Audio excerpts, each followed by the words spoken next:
Good afternoon. My name is Diana Lawson. I am the Dean of the Seidman College of Business, and it's my pleasure to welcome you to our COVID-19 webinar series for West Michigan businesses. I'm also pleased that the Grand Rapids Chamber of Commerce is collaborating with us on these webinars that we are having. Today's webinar is focused on something I think everyone that is listening has to deal with, and that is our employees and people. And we all know that very few, if any, places are working as normal throughout all of this. So the title is Addressing Employee Challenges. And I hope that you all find interesting information, and probably you can relate to a lot of what our panelists will be talking about. I'd like to introduce Leslie Lynch, a faculty member in the Department of Management at the Seidman College of Business. She will be serving as our moderator. Leslie? Okay, thank you, Diana. Yes, an important topic, addressing employee challenges. We all knew that COVID was going to be very challenging for our businesses. It's a disruptor short term. We know it's a long-term disruptor. And we have wonderful panelists with us today that are going to talk with us about how their organizations, how they have led their organizations through the challenges, the needs of their employees. So I'd like to have our panelists introduce one another. Gretchen, John, Danielle, if you might introduce your name, your role, your company, and help us to start out our discussion with maybe an important lesson learned as you have addressed employee challenges. So Gretchen, if we might start with you. I forgot to unmute. I'm already off. Thank you. Absolutely. I'm Gretchen Murphy. I'm the Chief Human Resources Officer for Service Express here based out of West Michigan. I think maybe one of the biggest lessons we've learned is tied to communication, and it's one of those things we've always focused on, but we've had some new challenges and put a whole different emphasis on everything from frequency to mechanisms of delivery to how do we reach different employees with the same message in different ways. So it's always been an important topic, but we're definitely adopting some new strategies. Okay. Thank you, Gretchen. And John, welcome. Yeah, thanks, Leslie, and thanks, everybody. My name is John Parker. I'm a Vice President of EV Construction. You may have formerly known our company as Elzinga & Volkers. We undertook a rebranding in the middle of this pandemic. It was planned well before, obviously, but EV Construction is a national construction management firm. We have about 160 employees. We have offices in Grand Rapids and Holland and in the southern part of the state. For us, I think that the last 3 months really reinforced our belief that having several layers of leadership within the company is a really positive thing for communication and being able to translate ideas and messages up and down the organization and take a little bit of the burden off of senior leadership. So we saw leaders rise to the top during this, and that was a really positive part of this. Okay, thank you, John, very much. And to Danielle, please. Hello, my name is Danielle Smith, and I lead human resources at Shape Corporation. We're an automotive supplier headquartered in Grand Haven, Michigan. And I would say, in terms of lessons learned, this has been a really it's been an interesting time, I think, for all of us, and we've had a lot of time to reflect on our company culture and core values. And I think something that kind of warms me, right, in my profession is that it's really reinforced that we are living by what we say, right? And so really putting people at the center and focusing first on our Shape family and team members, and making sure that throughout all of this, our number one priority is keeping our team members safe. Good. Thank you so much. I should have asked before we jump into some of the questions. Might you share, Danielle, we'll start with you and then we'll go backwards, but number of employees, because we've got, when I looked at the attendee list, there's employers big and little. So maybe help with a frame. How many employees, and are they all West Michigan, global? What are you dealing with? So we are a global tier 1 automotive supplier. We've got about 4,500 employees globally, but we do have, you know, at our peak, we tend to have about 2,000 employees in Grand Haven. and our plants are clustered together here in Grand Haven as well. But we do have manufacturing hubs in Mexico, Czech Republic, and Asia, with some of our sales offices spread out globally as well. Okay, good. Thank you so much. And John, I think you quickly mentioned, but number of employees, where are they based? Yeah. So about 160 employees. I think the thing of note for us is that most of them are based in Michigan, some out of state, but about 100 or so of those 160 work on the job sites directly. So it was an interesting challenge through the pandemic, since it wasn't just an office that we had to manage. Yeah, perfect. Thank you so much. And Gretchen. Yes, our headquarters is here in West Michigan, but we've got 50 offices spread throughout the continental United States, and all in about 600 employees throughout. Okay, perfect. Thank you so much. I think that gives our audience a good frame of the differences of the three of your organizations. So Gretchen and John and Danielle and I did have a chance to meet early on a couple of weeks ago and went through just a litany of questions that they have been dealing with.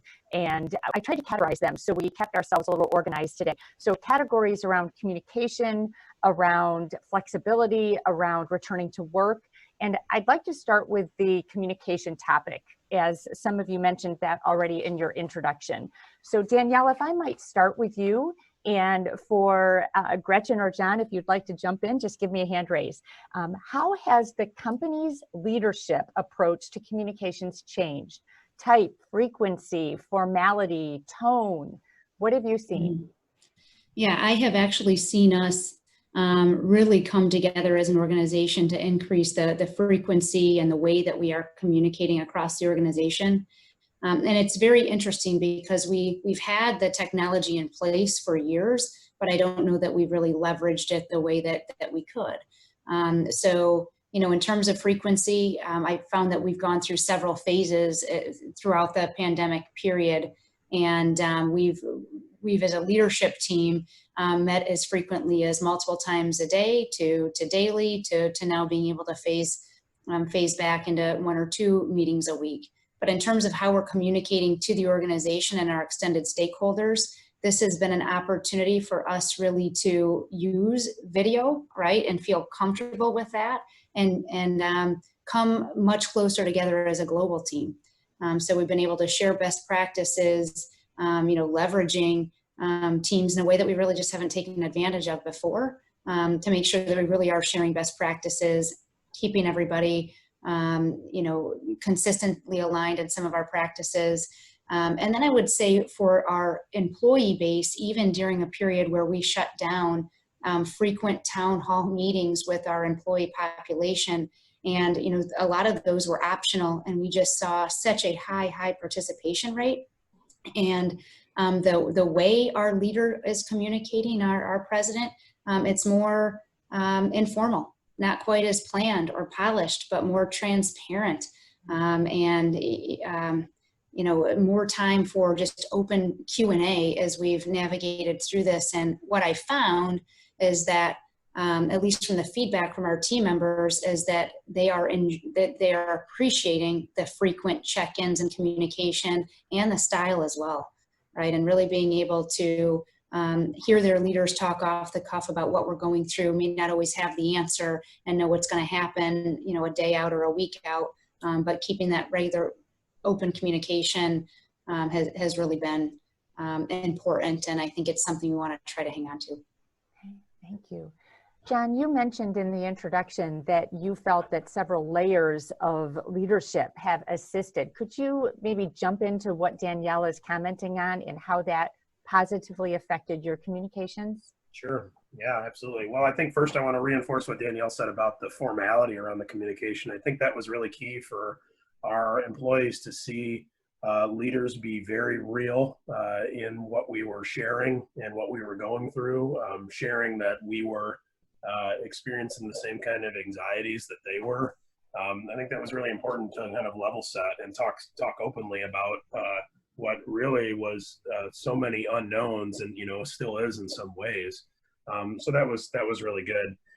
So we have a structure at EV with a 4-person executive team, and the presentation of the office side of our company, and then the operations and the job site side of the company. So with that group, they really sort of bear everything. We really needed them to kind of feel the same kind of things, the tensions that we were feeling. And I think that can be tough sometimes, because I think at least our leadership team tries to take a position of sort of a little bit paternal, in the sense that we don't want to share all the bad things that are happening, all the ideas and everything. But with that top tier of leaders, we really needed them to know, some of the tensions that were going on, and then help coach them on how to bring that message down. I think the other thing that was important is that those channels allowed for communication to come back up to executive. We got instant feedback on that. We were able to process pretty quickly. But being all has been very important, and your people will see it if you're not, I think. And it's sometimes you can't do it in just an email. So. Yeah. So hearing themes of the transparency, the authenticity, Gretchen, would love to hear from your perspective on this topic, because communication might be one of the biggest challenges that we have faced in terms of addressing our employees' needs. So what are your thoughts? Yeah, I would echo what John and Danielle spoke about in terms of the transparency of that communication. We focused a lot on fact versus fear, in making sure that everything we were sharing was based on what we're getting from the CDC or what we're getting from our state and local legislatures, but then being real and genuine with we're in this together, and having that sincerity come through in that message. And I like what you said, Danielle. We did the same thing. We really leveraged video with the piece of that. A written communication is a one-way piece of communication, and when people are living in fear and uncertainty, we wanted to make sure that message was very clear. So we had a mix. We used our CEO to deliver weekly updates. And it was every Friday morning. People could count on it. They knew they were going to see him. And sometimes it was a heavier message based on, how things were unfolding. And sometimes it was I can't get a haircut.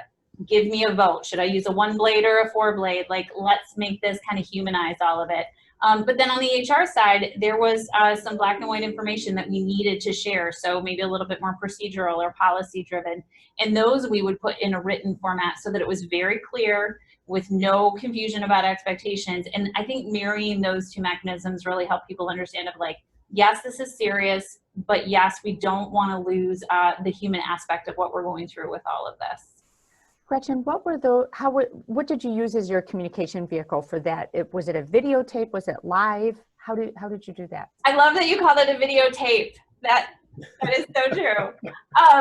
We use, we actually have a videographer on staff, but we are really simple around here. It's as simple as we would either record on Zoom, literally sitting at your desk like this and hitting record and then sharing it publicly on our intranet, or an iPhone and literally just hitting record and then uploading it.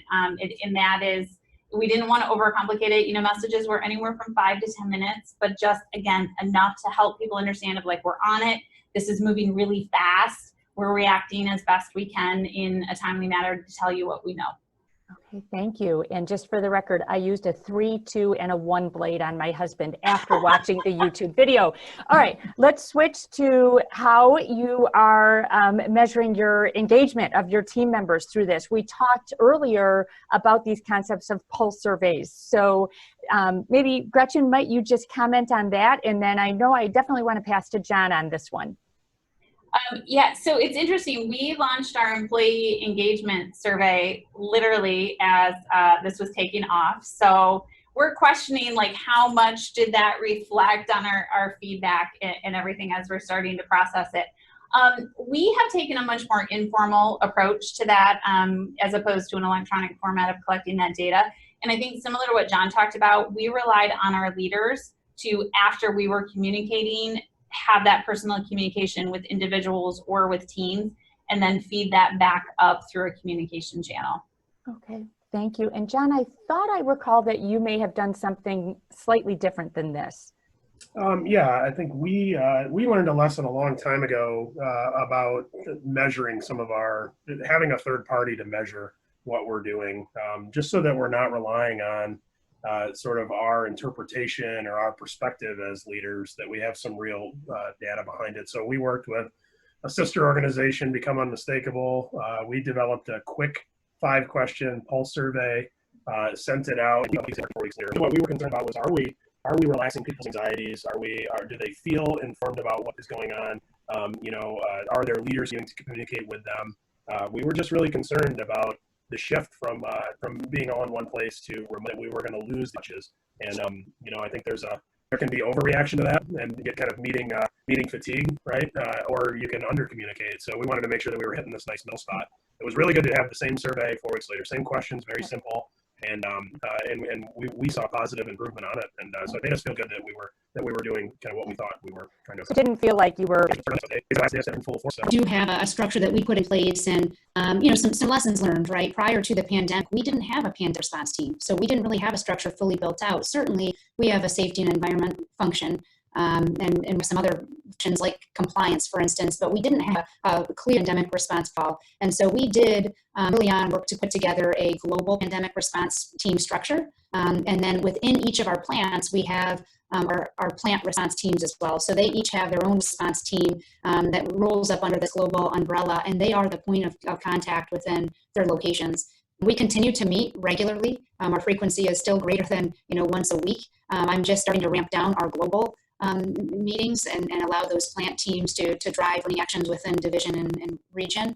But in addition, as part of what we created for our team members, on our intranet site, we have kind of that one-stop shop to drive our team members to all things related to COVID, right? And we've probably there focused more on, this is where you go for policies, FAQs, coming out of every one of our virtual town halls. We have a list of 30 plus Q&A questions that we respond to and publish there after the fact.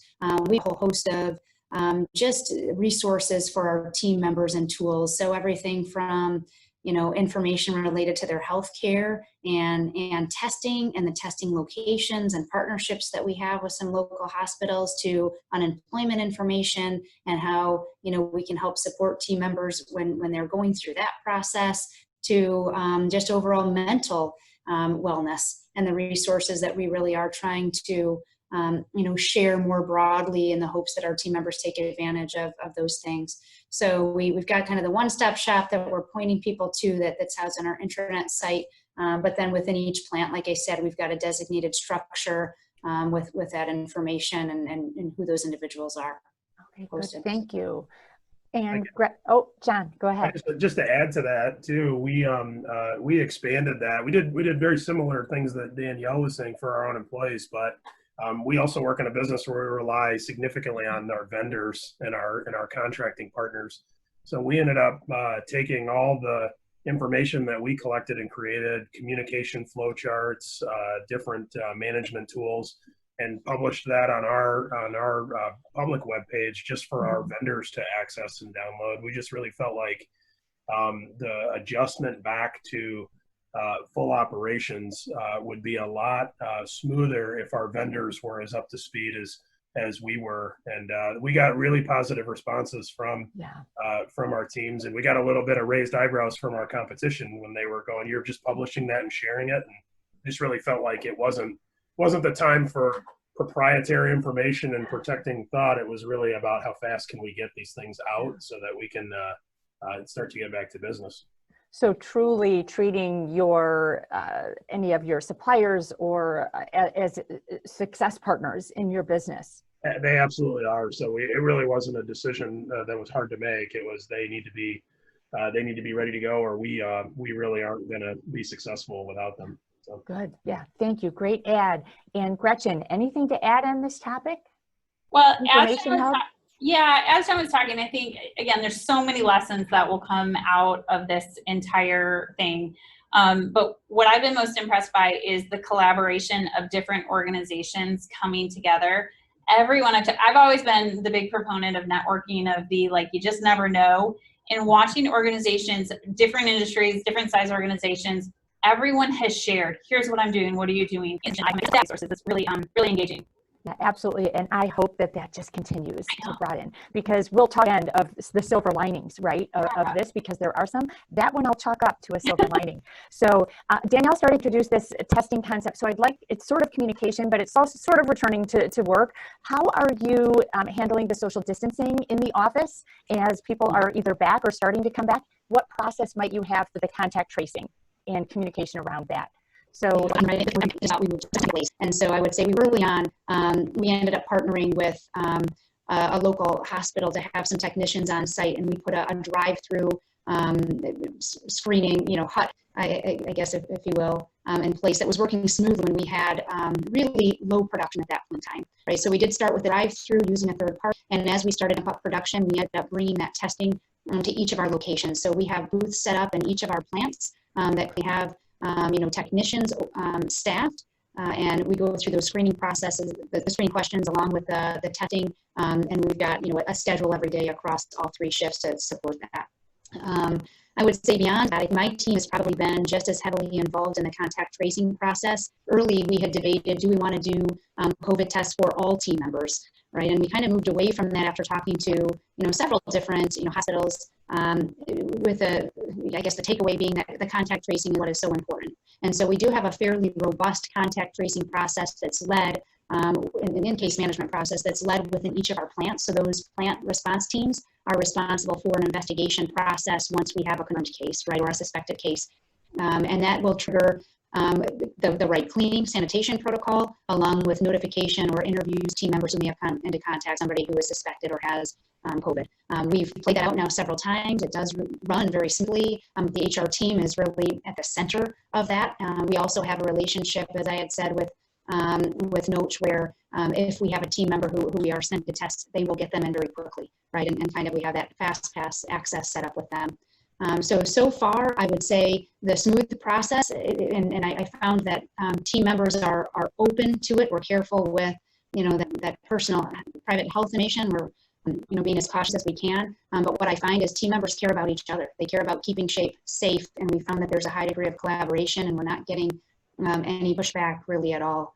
Yeah. Because of the fact that this testing now seems to be here to stay, we're looking at some other solutions. So we do have the scanners right now, the handheld. We are looking at some others that would make the process a lot more automated, and we can maybe reduce the staff that's focused. We're really shifting from third-party administration to internal temperature screening, and it's not been easy. I will say it's a little bit of a nightmare administratively, for our teams to try to get that staffed. It has been easier with it being a third-party administrator. So we're working through just some of those kinks to make sure that it runs smoothly.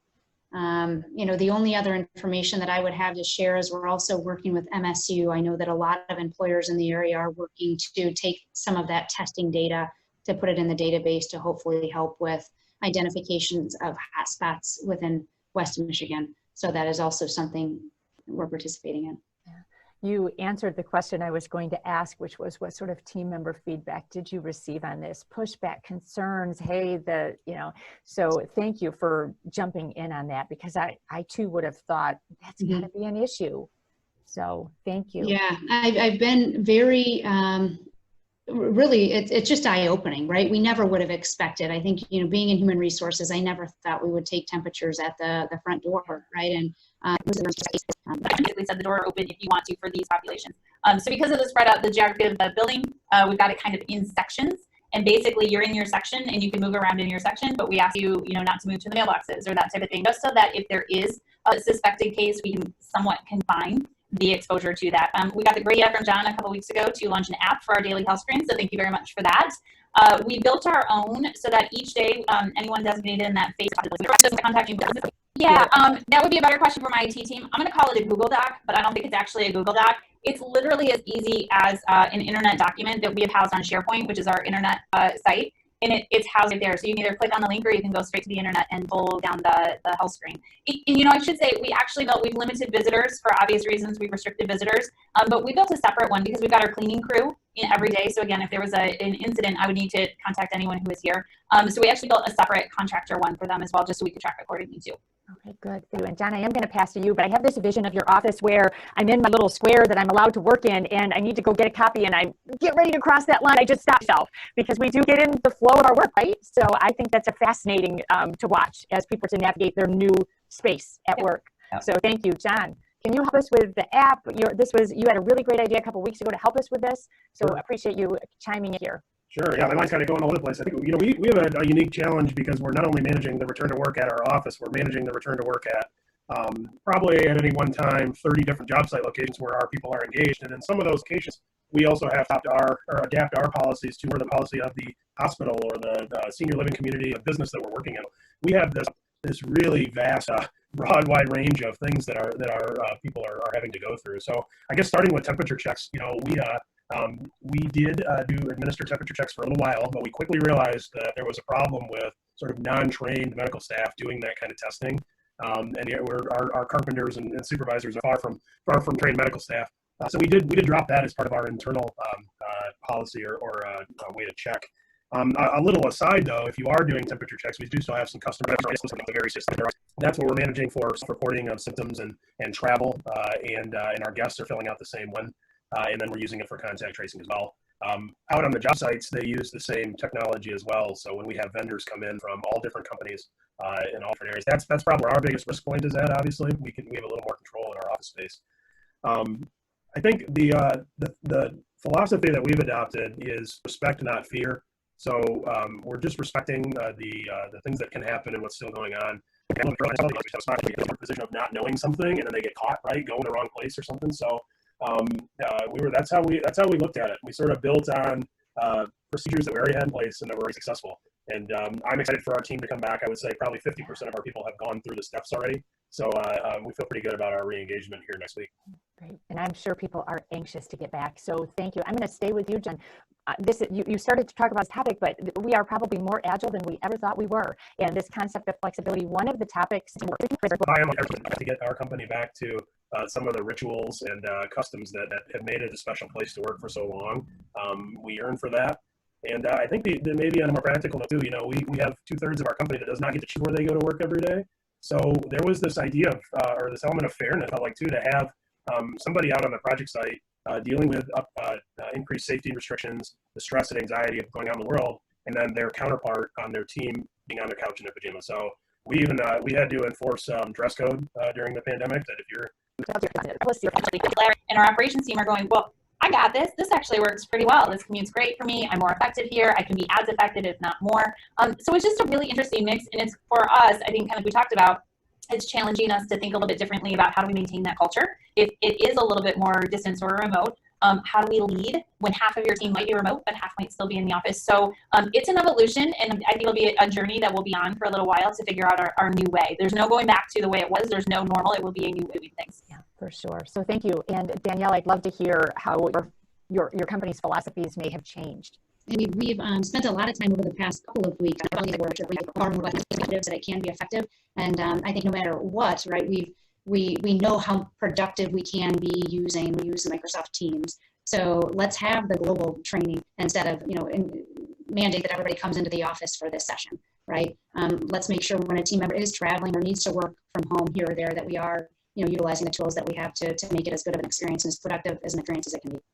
It sounds like policies are evolving guidelines, and guidelines are evolving into what's in the best interest of the employee. And that's a beautiful thing. John, just for the record, before we move on, I am wearing sweatpants, but I'm okay from the top up.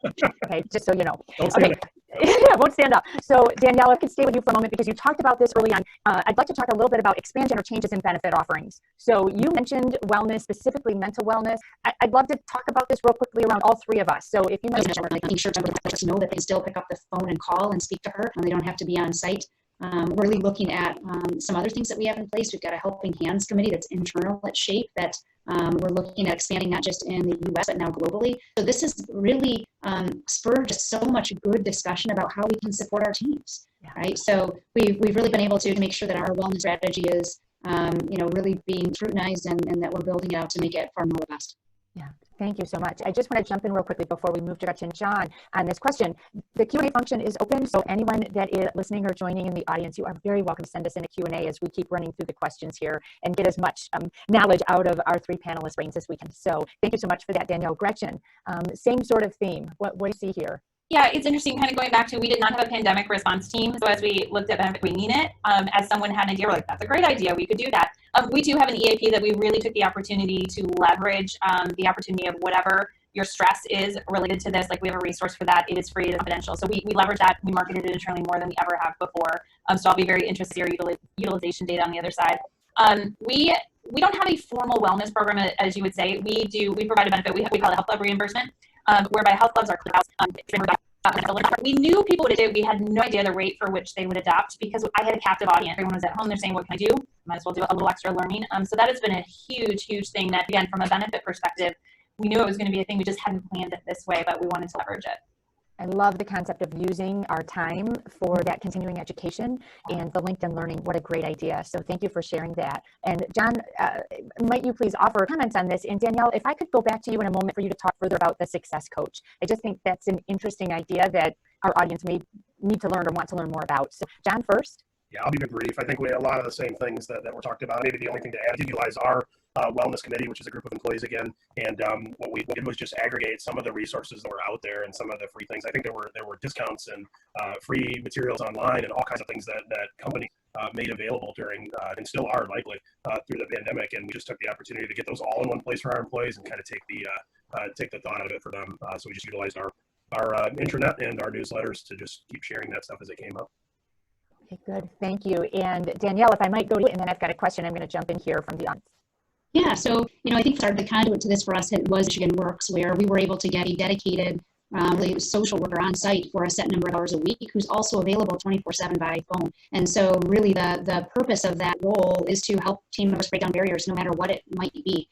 And it's been very effective for us. We have seen utilization and more than we were expecting. Not only is it a safe place to go to have somebody help you out, but it also allows us to point those team members to grant funding that might be available to assist them too. So we would like to further build that out. I think when we think about our wellness program, we want it to be all encompassing, right? And to really have a hub where our team members know to go to get more than just kind of the fitness, but also the financial wellness and the mental wellness, which is expanded support. Good, thank you. And I've heard such good things about that success coach from team members at Shape. So I just might just talk a little bit more about it. So that would fall into that band of where they're on the bubble between their unemployment and their regular compensation. I think we attribute we're a relatively small company compared to the other two panelists, but we just hired on character, and we just have strong character people. So that there was a sense there that they're not going to take advantage of the situation. And then, what Danielle said about wanting to come back to work, I don't think we can underappreciate how strong that desire is to be productive and to be social and to be back with this family that they spend a significant amount of their lives with. I think it's almost similar to when which is I think widely known in the HR world that compensation is well down the list of reasons why people stay at a certain employer. So money motivates to a certain point, and then after that is this desire to be back in with their team. So that has pulled people back to work, and we're blessed for it. Yeah, good. Thank you very much. I used to comment when managers say, I really need to give somebody a raise. It's like, well, you give them a raise, but that makes them happy one day, because the next day they make the same amount of money. So money's up there, but it is not top of the motivation list of, I just want to get back to work. So thank you. And Gretchen, might you comment on this?